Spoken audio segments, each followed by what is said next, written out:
തിരിച്ച് വീട്ടിലേക്ക് പോകണമോ എന്ന് പോലും ചിന്തിച്ച യാത്രകളായിരുന്നു അക്കാലത്തെ എന്റേത്. പരാജയപ്പെട്ട് കഴിഞ്ഞു എന്ന് എനിക്ക് ഉറപ്പായിരുന്നു. ആ അവസ്ഥയിൽ അവസാനത്തെ അടിയാണ് ഏഷ്യാനെറ്റിൽ നിന്ന്. പരിപാടി കൊള്ളാം, പക്ഷേ ഇപ്പോഴത്തെ സ്ഥിതിയിൽ ഈ പരിപാടിക്ക് പൈസയൊന്നും തരാൻ നിർവാഹമില്ല. ഒരു വിദേശത്ത് സഞ്ചാരം എന്ന ഒരു സ്വപ്നം ചിത്രീകരിക്കാൻ പോകുന്നതിന് മുമ്പ് ഞാൻ ആ വേണ്ട ക്രൂ ലിസ്റ്റ് എടുത്തു. എന്നിട്ട് ഓരോന്നായി ആ പേരുകൾ വെട്ടിത്തുടങ്ങി. കാരണം ഞാൻ നല്ലൊരു ഡ്രൈവറാണ്, അതുകൊണ്ട് തന്നെ ഡ്രൈവർ വേണ്ട എന്ന് തീരുമാനിച്ചു. ഞാൻ ഈ ക്യാമറയുടെ ട്രൈപോഡും ക്യാമറ യൂണിറ്റും എല്ലാം ചുമക്കാൻ പ്രാപ്തനായ ആരോഗ്യമുള്ള ഒരാളാണ്. അതുകൊണ്ട് ഈ അസിസ്റ്റന്റുമാരെ എല്ലാം പേര് വെട്ടി. ക്യാമറ ഭംഗിയായി ഓപ്പറേറ്റ് ചെയ്യാൻ കഴിയുന്ന ആത്മവിശ്വാസം എനിക്ക് ആർജിച്ചു കഴിഞ്ഞിരുന്നതുകൊണ്ട് ക്യാമറാമാനും വേണ്ടെന്ന് വെച്ചു. സംവിധായകനായി മറ്റൊരാളെ ആവശ്യമില്ല എന്ന് തീരുമാനിച്ചു. സംവിധായകന് സ്വയം വസ്ത്രമെടുക്കാനും അലക്കാനും ഉടുക്കാനും കഴിയുന്നതുകൊണ്ട് അസിസ്റ്റന്റുമാരും വേണ്ട എന്ന് വെച്ചു. തിരക്കഥ എഴുതാനും അതിനാശയം പറഞ്ഞു കൊടുക്കാനും എനിക്ക് കഴിയുമെന്ന് എനിക്ക് ബോധ്യം വന്നതുകൊണ്ട് തിരക്കഥാകൃത്തും വേണ്ട എന്ന് തീരുമാനിച്ചു. അങ്ങനെ ഞാനും ഈ ക്യാമറയുമായി 1997 ഒക്ടോബർ 24 നേപ്പാളിലേക്ക് കൊച്ചിയിലെ സൗത്ത് റെയിൽവേ സ്റ്റേഷനിൽ നിന്ന് ആരംഭിച്ച യാത്ര ഇപ്പോൾ ഏറ്റവും അവസാനം ഉക്രൈൻ എന്ന രാജ്യത്തെ നിങ്ങൾ കേട്ടിട്ടുണ്ടാവാൻ ഇടയുള്ള ചെർണോബിൽ എന്ന ആണവ ദുരന്തത്തിന്റെ ഭീകരമായ കഥ പറയുന്ന ആ ആണവ നിലയത്തിൽ വരെ പോയി ചിത്രീകരിച്ച് ഞാൻ മടങ്ങിയെത്തിയിട്ട് 2 ദിവസങ്ങളെ ആയിട്ടുള്ളൂ. ഇപ്പൊ എന്നെ അളന്നു നോക്കിയാൽ കുറച്ച് റേഡിയേഷൻ എന്റെ ശരീരത്തിലുണ്ട്.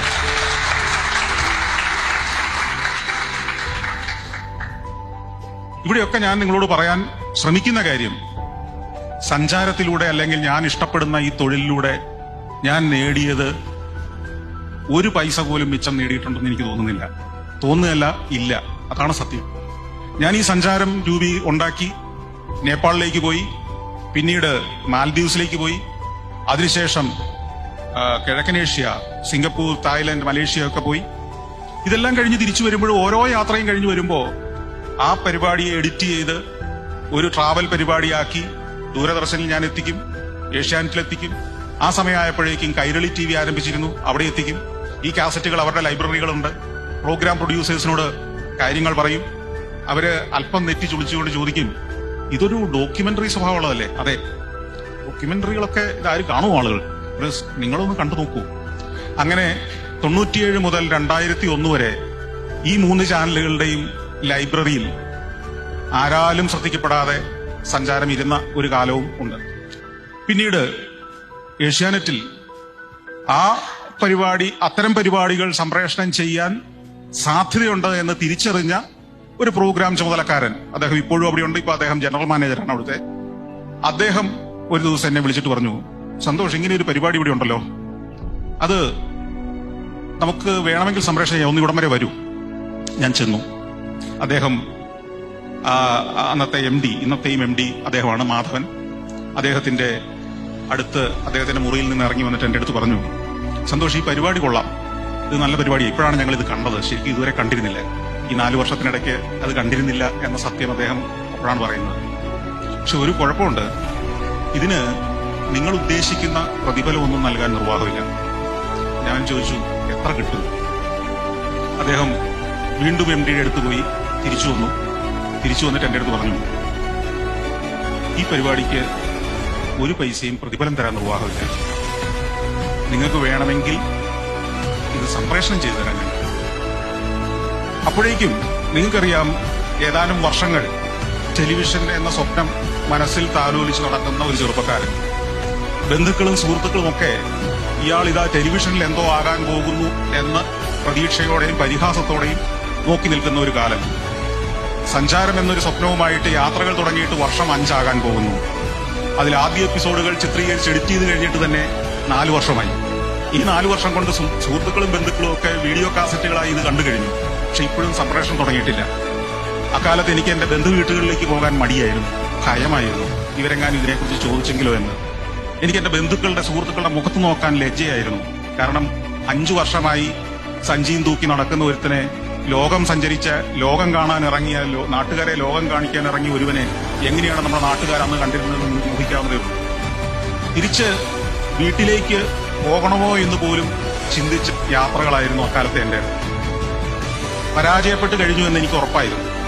ആ അവസ്ഥയിൽ അവസാനത്തെ അടിയാണ് ഏഷ്യാനെറ്റിൽ നിന്ന്. പരിപാടി കൊള്ളാം, പക്ഷേ ഇപ്പോഴത്തെ സ്ഥിതിയിൽ ഈ പരിപാടിക്ക് പൈസയൊന്നും തരാൻ നിർവാഹമില്ല. ഞാൻ അവിടെ ഒരു 2 മിനിറ്റ് സമയം തരാൻ പറഞ്ഞു എനിക്ക്. ഞാൻ അവിടെ ഒരു കസേരയിൽ മാറിയിരുന്ന് ചിന്തിച്ചു,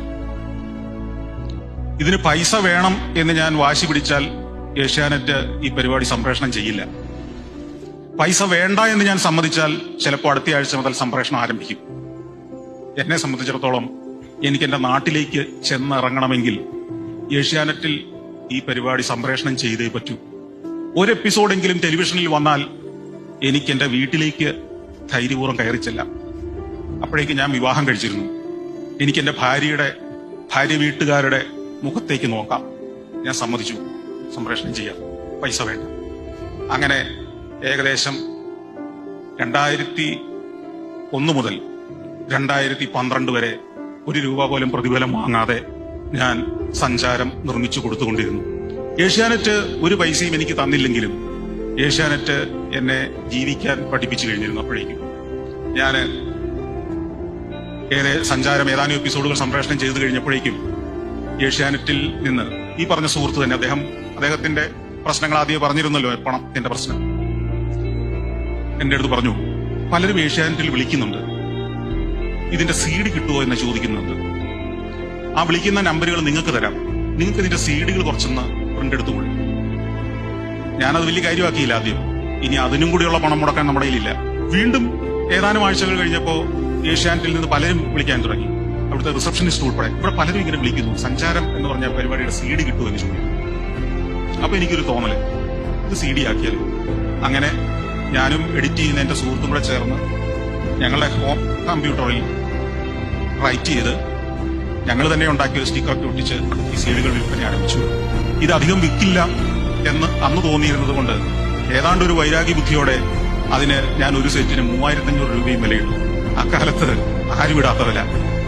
പക്ഷേ ഈ 3500 രൂപയ്ക്ക് നാട്ടുകാർ വാങ്ങാൻ തുടങ്ങി. ഞാൻ എന്ത് ചെയ്താലും അതിനെതിരായിരിക്കും നാട്ടിൽ നടക്കുക എന്ന് അതോടെ എനിക്ക് മനസ്സിലായി.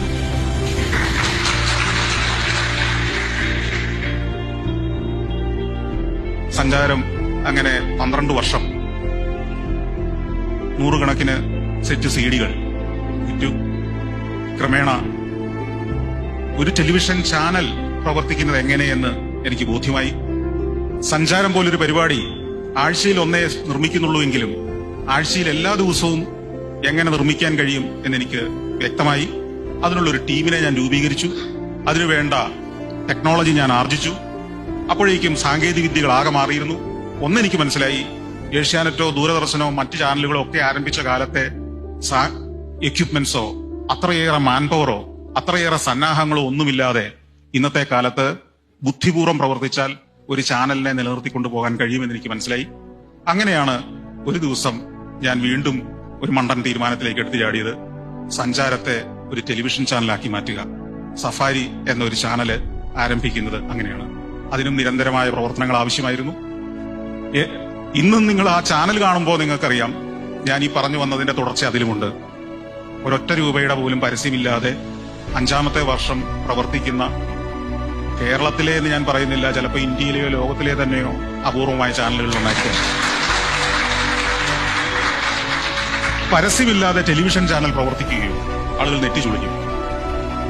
ഒരാള് എനിക്ക് പൈസ വേണ്ട എന്ന് വാശിയോടെ തീരുമാനിച്ചാൽ പിന്നെ ആർക്കും നിങ്ങളെ ഒന്നും ചെയ്യാൻ കഴിയില്ല എന്നതിന്റെ തെളിവാണ് സഫാരിയും സഞ്ചാരം.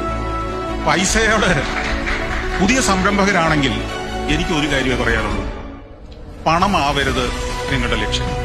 നിങ്ങളുടെ സ്വപ്നം യാഥാർത്ഥ്യമാക്കുക എന്നതാണ് നിങ്ങളുടെ ലക്ഷ്യമെങ്കിൽ, ആ സ്വപ്നമാണ് നിങ്ങളെ നയിക്കുന്ന ശക്തിയെങ്കിൽ, പണം നിങ്ങൾക്ക് വേണ്ട എന്ന് തന്നെ പണത്തോട് വൈരാഗ്യബുദ്ധിയോടെ നിങ്ങൾ ബിഹേവ് ചെയ്യാൻ തയ്യാറാണെങ്കിൽ നിങ്ങളൊരു വിജയമാകും. നിങ്ങളെ ഓടിച്ച് പുറകെ നടന്ന ആളുകൾ പണം തരുന്നൊരു സ്ഥിതിയിൽ പണത്തെ വെറുക്കാൻ നിങ്ങൾ പഠിക്കാൻ തുടങ്ങിയാൽ ജീവിതത്തിൽ വിജയമായി മാറും എന്ന് എനിക്ക് മനസ്സിലായി. പണത്തെ അകറ്റി നിർത്താൻ ശ്രമിക്കുക. പണമല്ല നിങ്ങളുടെ ലക്ഷ്യമെന്ന് നിങ്ങൾ ഉറച്ചു ചിന്തിക്കുക, ഉറപ്പിച്ചു വിശ്വസിക്കുക. നിങ്ങളുടെ സ്വപ്നം, നിങ്ങളുടെ ആഗ്രഹങ്ങൾ, നിങ്ങളുടെ പാഷൻ, അതിനോടുള്ള ആത്മാർത്ഥമായ സ്നേഹം, അതിനെ വിടാതെ മുറുകെ പിടിക്കുക. പണം നിങ്ങളെ തേടി വരുമെന്നുള്ള കാര്യത്തിൽ സംശയമില്ല. പണം തേടി വരുന്നതല്ലത്, സമൂഹത്തിന്, നിങ്ങളുടെ ഉപഭോക്താവിന് നിങ്ങളെ ആവശ്യമായി വരും. അവരുടെ ആവശ്യബോധം നിങ്ങളെ നയിച്ചുകൊണ്ടേയിരിക്കും. എനിക്കറിയില്ല ഇന്നും എങ്ങനെയാണ് ഈ 5-ാമത്തെ വർഷവും 1 രൂപയുടെ പോലും വരുമാനമില്ലാതെ, 1 രൂപയുടെ പോലും പരസ്യമില്ലാതെ സഫാരി ചാനൽ ഒരു തടസ്സവുമില്ലാതെ പോകുന്നത് എങ്ങനെയാണ്? ഞാൻ ഇങ്ങോട്ട് യാത്ര തുടങ്ങുന്നതിന് മുമ്പ് ഇന്ന് സംപ്രേഷണം ചെയ്യേണ്ട എല്ലാ പരിപാടിയും